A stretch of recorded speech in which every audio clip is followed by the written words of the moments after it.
Hey everybody, welcome back to Discover SPRINGFORD. I'm standing in front of 3 Ps in a Pod Florist Gifts located on North Lewis Road in Limerick Township. Today I'll be sitting down with owner Heidi Swartz, a fellow theater enthusiast and the owner of this florist shop for the last 28 years. I'm Geoffrey Desiato, a professional actor, part-time realtor, and transplant to the SPRINGFORD area. And I'm on a mission to find the best that SPRINGFORD has to offer.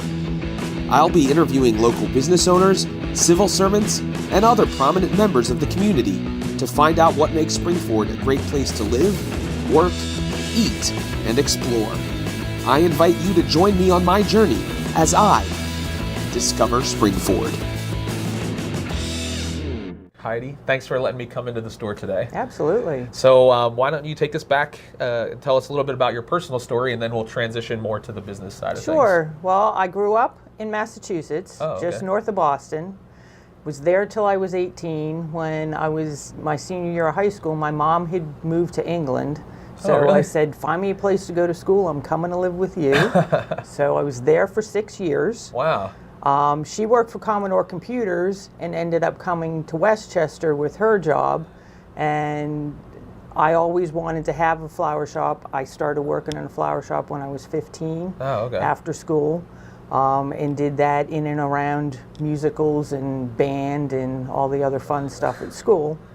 So I always knew I kind of wanted to have my own place.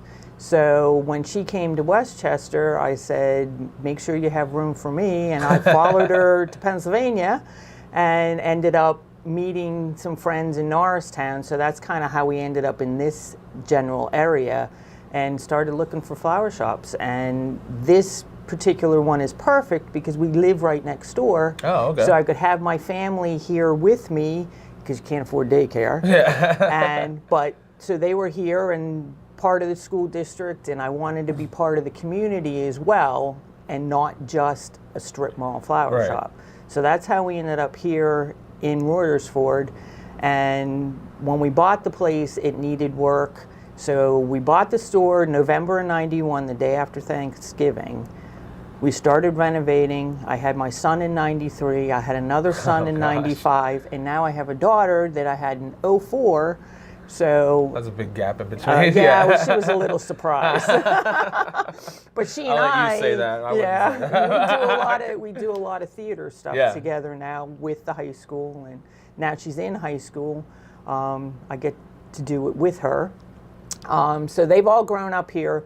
The 3 Ps are my mom, who had the money, me, who had the crazy idea, and my husband, who said he'd come along for the ride. That's good. And when we bought the store, it was called 3 Ps in a Pod. Oh, it was? So we were the new 3 Ps, the 3 new Ps in a pod. So if that all fit, the area fit, it was just one of those had to be kind of things. So we've worked here. We just had our 28th Christmas here at the store. My goodness. Yeah. It was a flower shop prior? Called 3 Ps in a Pod? Yep. And before that, so it's been a flower shop for 50 years. Wow, my goodness. Before that, it was more of a garden center type place. So it's always been something horticulture because... But it was actually, they were actually growing. They were growing more things then. And then the people that we bought it from, and their name was Peters, so that's why it was 3 Ps.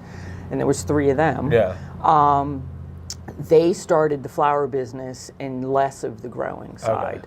So, and which is more the retail. Of, and I'm more of the retail. So I also wanted to have a unique kind of store in the way it looks with all of the wood and the natural stuff.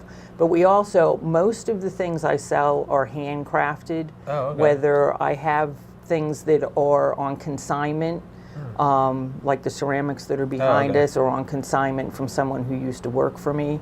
And I have a lady who makes pocketbooks and things like that. So that's more where the gifts come in, like the florist and gifts. And you work with a number of artisans that are creating things. That's really cool. That is a unique aspect that you don't typically get in a flower shop or something like that. Yeah, and that was my thing is, I mean, we have Hallmark, we have all the other stores, and things have changed over the years in the way people buy flowers. So you do, I mean, we keep up with it. But I always wanted to have not your typical, stuffed animals and candy, and we carry Sweet Ashley's chocolates Oh, really? because they're local. Yeah. You know, and I was going to ask that because we were talking before we started, and I mentioned them. I was going to ask, have you guys found a way to partner? Because a lot of times flowers and chocolate. We do. Yeah, so Yep. that's really good. So when they first opened, we met her through the Chamber of Commerce, and that's how we've met a lot of the people that and I said, if you need a place to, you know, put your wares Right. instead of just online, Yeah. I'm happy to, you know, give you a spot in the store. And I also wanted things, you know, not your typical, like a lot of the ornaments that we sell at Christmas time are handmade Oh, wow. and not just your typical glass Like balls. mass-produced, yeah. Exactly. So That's really, that creates such a unique and also local Right. feel to it. Not just that it's handmade, but it's people who are actually hand delivering it to you to sell to people Right. in this community. Exactly. That's really cool. And that's what also, with raising my children here, is I wanted to be in a place and be part of what was going on around me. Right. So that's kind of how I started. Yeah. And I was lucky enough to find here, and we're still here. Yeah, and I know you've probably seen a lot of ups and downs with, you know, you're outside of the borough, I guess, technically, but, you know, just seeing Spring City, Royersford, the ups and downs, you know, in 28 years, is you really do have seen, you know, the businesses come, businesses go. Yep. How is it that you have, you know, besides the grace of God, Right. stayed vibrant and you know, My theory is, it's not that I don't worry about the competition, but I do my job to the best of my ability. Quality product, customer service, and, you know, being flexible, working with the funeral directors and making sure we do what they need us to do instead of just taking the order and dumping Right. it off. It's, you know, it's a collaboration. And same thing is, you know, I'm worried about what my product is. You might have to pay a couple dollars more, but I guarantee that it's going to last longer in your house Right. than Giant, Yeah. especially. And there are other florists in town, and everybody has a different style of Right. design. Like I said, I learned how to arrange flowers when I was 15, and I've adapted my own style. Living in Europe, I actually worked in flower shops over in did you? England. Yeah, I got to do flowers for Princess Margaret, and Ringo Starr, and Richard Oh, Attenborough. that's so cool. Yeah, I wanna and, ask more about that. So, yeah, so some of that stuff was kind of fun. So how I did they feel about you being a Bostonian, though? 'Cause in I England. didn't talk much. Okay. No, and actually, and that's I know why that whole Tea Party business well, is yeah, still yeah. a sore subject. and that's why 200 some years my later. accent's changed too, Right. and it's not real Massachusetts. A lot of people, I'm from Canada because I still go out, Oh, okay. but I don't pack my car Yeah. anymore. Yeah, So- and I'm sure that being in England really kind of Oh, it was hijacked neat. your accent a little It bit. did. You being around the English And I accent. learned their idea of flowers is completely different than our idea. Right. You know, a lot of people just buy flowers for themselves and they Yeah. sell them at the fruit and veg place. Yeah. Where here, it's more of a gift for somebody else. People rarely buy flowers for themselves here. They're always buying it for Right. somebody else. But I picked up some of the different techniques, like the way we wrap our flowers, I learned over there. Oh, okay. I got to travel around Europe. So I've learned, you know, and been able to adapt and make it work for us. That's great. So, and that's the other thing, is I try and be unique compared to other florists. Right. And some people might not like my stuff, which is fine, Right. because that's why there's other people out Right. there. I think one of the things that I learned, you know, in having my own business and things like that, is that oftentimes people worry about what similar businesses are doing and trying to compete with that instead of figuring out the relationships outside of your industry that can help your industry. Right. Like the funeral homes and the chocolate stores and things like that. Right. And finding those partnerships that go hand in hand. And not even worrying about your competition, Right, you know, in a and sense, that's the thing, is yeah. that they are, and you kind of need to know what they're doing. Yeah. But like price-wise and stuff, you have to do what's good for you. Right. I mean, obviously, their overheads are different than your overheads. So you need to, there's a fine line there that you don't want to price yourself out of the market. Right. You need to know your area, which I know, and I've worked in other flower shops around that were on the main line. Yeah. And their people that are going there are completely different than the people here. And I tell my flower buyers the same thing. You know, that's out of my price range, because I know the people that are coming in my store can't afford it or don't have the means to spend that. There's no point in basically bringing that into the we're store. a luxury. Yeah. You know, you don't have to have flowers. You don't have to. It does help weddings. It's an accent. Yeah. And that whole industry's changed too, where people are tending to cut back and doing some of their own. But they also realize, like the bride's bouquets and those kind of things, you need a professional, because it's not as easy as it looks. You know, and that's the other thing people forget, that it's a talent in that an artist is a talent. You can teach almost anybody to lay bricks and put in pipes. Right.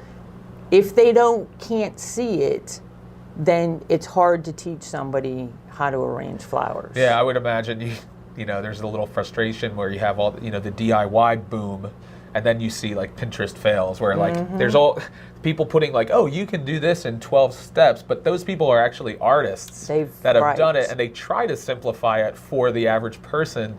But then there are, you know, giant examples, and people actually have, you know, Tumblrs and websites of people trying to do things they saw on Pinterest, and it's just terrible. It's a bloodbath or whatever, you know, it's terrible, And that's what goes to what you're saying. Being said, and that's why I don't carry a lot of silk flower stems and things here, because I can't compete with Michaels and AC Moore on the price.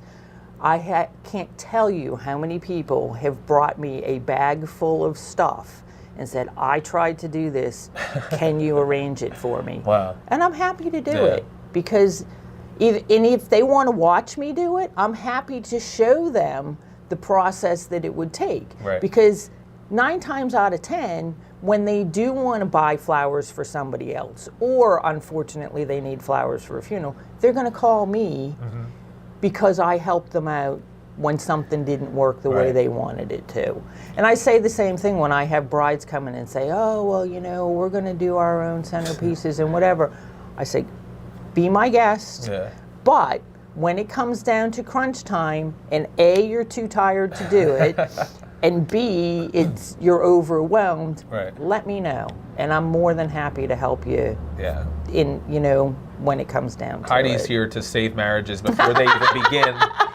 I try. That's why I think sometimes people bite off more than they can chew with their wedding, and then they head off into their marriage with all this stress and debt and all this, you know, and the wedding becomes more about the people who are, you know, it's the Instagram society that we live in. It comes more about showing it off than actually making it a day for yourself. I have the same thing, because I have moms that say, that's my little soapbox. Sorry, everybody. And there's moms that say, oh, I want to do this, and I say, you need to enjoy your daughter's wedding. You know? And for, you know, a few dollars, it's worth you not stressing out and actually spending time with your daughter on her wedding day. Now, I will remind you of that when it's time, no, you know, not to put any aspiration for your own daughter.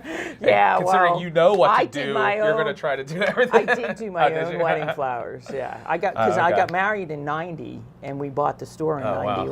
Wow. Nothing like first year of marriage with undertaking a small business. That's great. Why not, you know? I have a wonderful husband. That's great. Well, who was quite happy to let me run with Wild, and he's right behind me, backing me up and calming me down. And and then that's what I said, you know.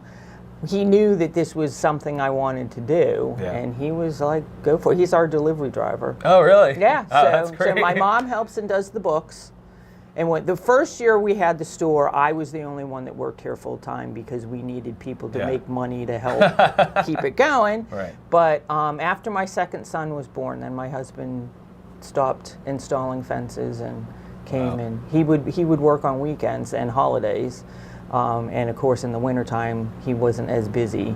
And he was a maintenance man before that, so he could help work on. Yeah. It's always good to have people that have multiple skills when something's starting up. Exactly. Because there's a very few people handling all of the jobs. So and my mom was in the corporate world and was really good with the networking part. Right. And I knew enough about all of, like she says, it was her money, my talent. And I say my crazy idea. But I knew and had picked from all the different shops I worked at and knew what would work for us to get things going.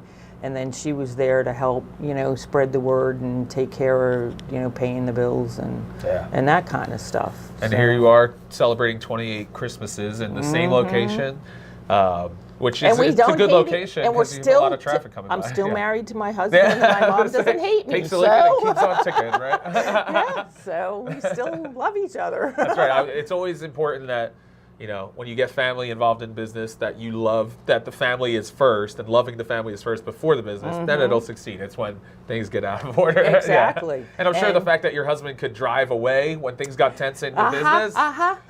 We keep him on the road. Yeah, I was going to say, keep him on the road. And the two boys, they're always, I have one who's at Penn State, he's graduating in May, and he's doing athletic training. He was back for Christmas, and he jumped right in and helped get the deliveries organized. Oh, that's really nice. And my older son, who lives in the area, I'm picking him up tomorrow to help move boxes and put stuff away for me because I need the bodies. Yeah, right. Yeah. So they've always, from the time they were little, and it might not be their thing, but they know mom needs help. And I, throw them a couple bucks here and there now that they're older. Before it used to be, you want to eat? Yeah, right. You got to help me, right? So, but it's, the epitome of a family business. Yeah. And my daughter's the same way. Caitlin, although she would rather do culinary arts than the flowers, she's always here, and she's always, if the phone rings and I'm with a customer and I'm here by myself, she'll pick up the phone and say, can you hold on? She's busy. So it's definitely a family business. Yeah, all hands on deck. Exactly. Which most businesses like this are. Yeah. I would imagine. So, well, that's great. I'm glad to get to see behind the curtain a little bit. As we wrap up, tell people a little bit about the hours, how they can get a hold of you, where they can find you online. Okay. Well, it's 3 Ps and a Pod Florist. We're on North Lewis Road in Royersford. We are here Monday through Saturday, 9 to 5. During the week, I may be here till 6. It depends on if I have to take my daughter someplace. But so I say 5 o'clock. But if you need to pick something up after that, we can make arrangements. Sundays is my day off, which tends to be a theater day. Yeah. And then we have a website. It's 3psflowers.com. Okay. And the 3 is THREE. It's spelled out. It's spelled out. Okay. And that shows you some of and all the information. Yeah, and pictures of stuff, and we have some pictures of our own arrangements as well as, the industry provided ones. And the phone number is 610-948-7190. All right, very good. Here we are. So all of those links, as usual, will be below the video here. Please check out everything that 3Ps Flowers has available online, and just to kind of get an idea of what you're in for, and stop into the store. I'm sure they'd love to have you. Get new faces in the place right here on Lewis Road. Heidi, thank you so much for your time. I really appreciate it getting to see you and talk to you.